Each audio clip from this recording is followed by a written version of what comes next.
Hello everyone, Benjamin here again. Let's do another really quick video. Um, there's a few topics I would like to talk about, but those are for another time. One of them being like men in the workforce and how come men aren't in the workforce as much as they used to be. How come they're not applying for and getting these good, stable, steady jobs? I mean, most of men's jobs have gone overseas, so on and so forth. Used to be able to work in factories and mines and things like that and make a good wage. But a lot of those times now, those jobs are going overseas. People can't afford to raise families on a single income, so on and so forth. Anyway, that's a topic for another time. Um, I want to talk about something real fast. This is just a quick video, and then end on a bit of a high note.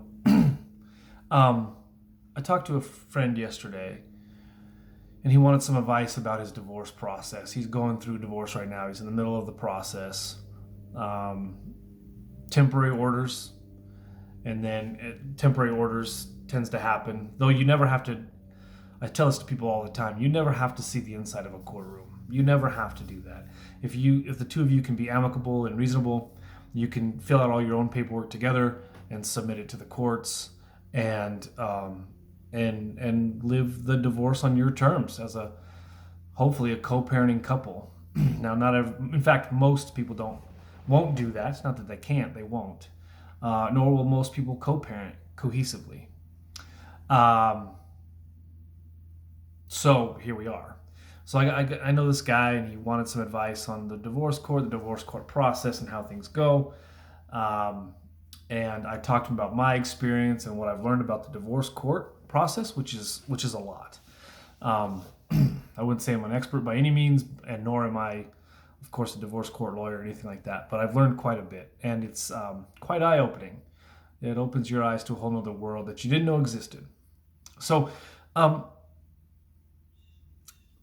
this guy that I know, he's having to fight for parenting time, of course, and he's guilty until he's proven innocent in the divorce court mafia process. That's normal. That's normal for this state.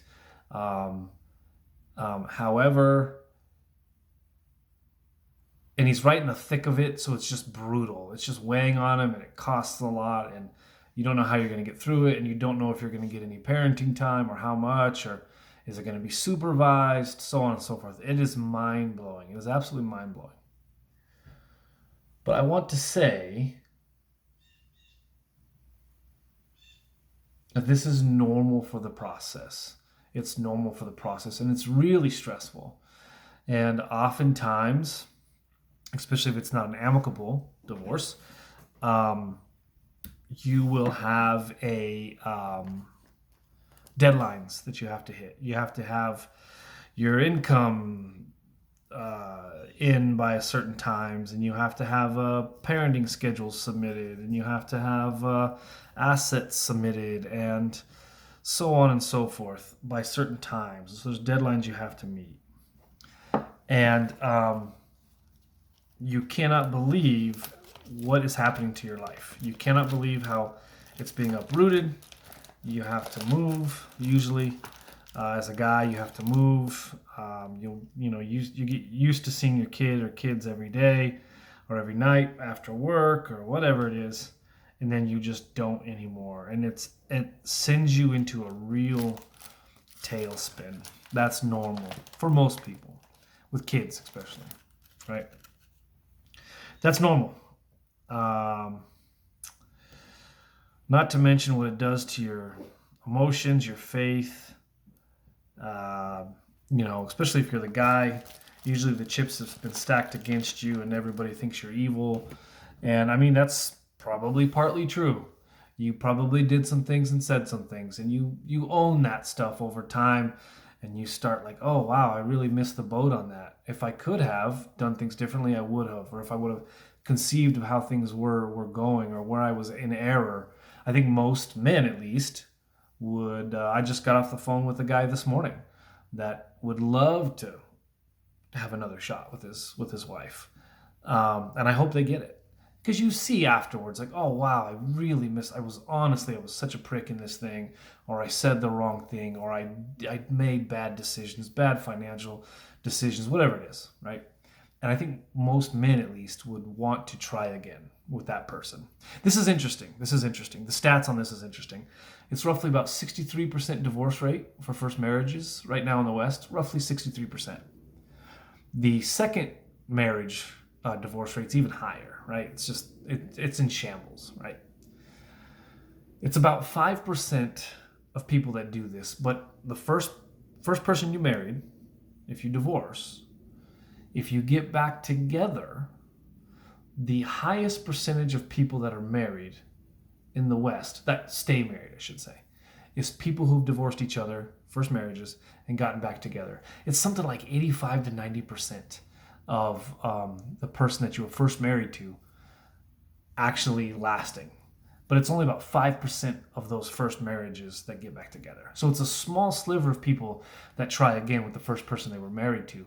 But if they do that, actually the success rate of staying married and in a robust marriage is much higher, actually, if you can believe that. No shock to me, actually.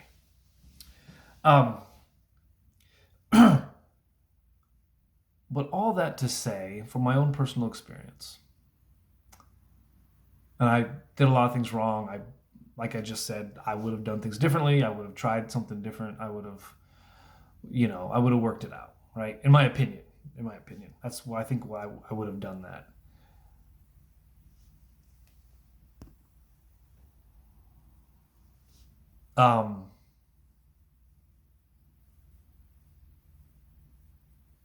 I think I'm healthier now, and I still have a long way to go. Lord have mercy. But I think I'm healthier now than I was some years back. I still have bugs I have to work out, things I have to work out.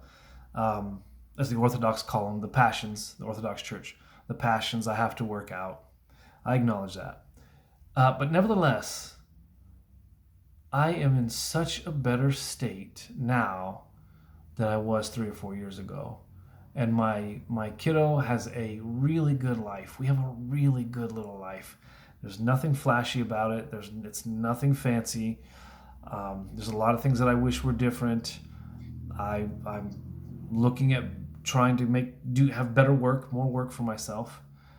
And there's a lot of hiccups and hangups. Any other job that I do besides the one I have, I'm going to lose parenting time, things like that. So there's a lot of things that aren't going right.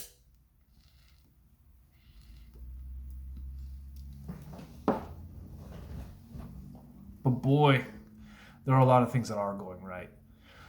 There are a lot of things that are going well. My son has great community around us. We have great friends. We go to a wonderful church with wonderful people. I don't even have any business being in this church that I'm in, being the chief of sinners. And I mean that. But boy, are we blessed. And I couldn't ask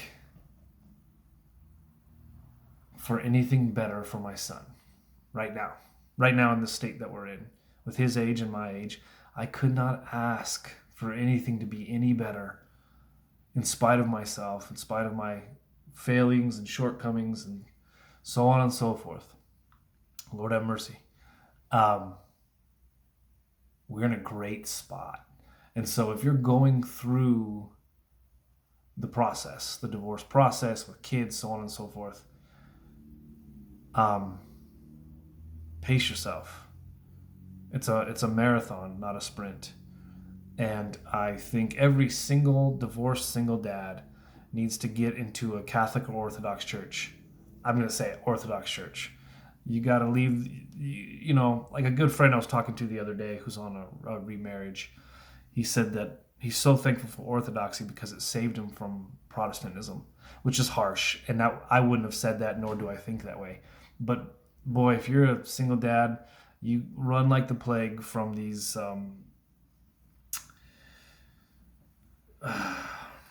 anyway, I digress. The Orthodox Church hits different for a single dad. For single men, period. You wonder why all the men have left the churches and have completely left Protestantism and hyper-charismatic churches. They've all gone to Orthodox Church across the country.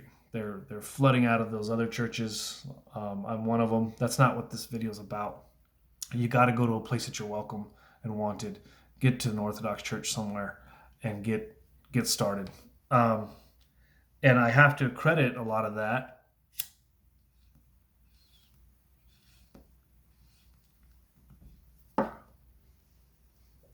You're going through a divorce, you got to find a community. Non-negotiable. You have to find a good, healthy community with people that are healthier than you are. You can't stay down in the muck and the mire. You got to get around people that are healthier than you are. And that can help pull you out of that, because that's a very hard time going through a divorce, especially with children. And so that's part of the reason why I think my situation is so good. I've got a healthy people around me that have healthy family lives and a healthy view of the world. Boy, I'm cynic more than anybody, and it's something that I'm working on. I'm not good at it, but being around people that have a healthier view of things than I do is incredibly helpful, and it's better for my kid, right? And so, anyway, I encourage you to find a healthy group of people to be around and to raise your kid within that community, right? And this is the thing I'm trying to say is it does get better. It does get better. And not only that, you can rejoice in it. It does get better. It's coming. And for those dads who've repaired their lives and got their lives back on track after divorce, good for you. Anyway, may the Lord have mercy on us all. We all need it, especially myself. Fully acknowledge that, and I'm very grateful and very thankful for where I'm at now compared to where I was a few years ago. Hang in there. It will get better.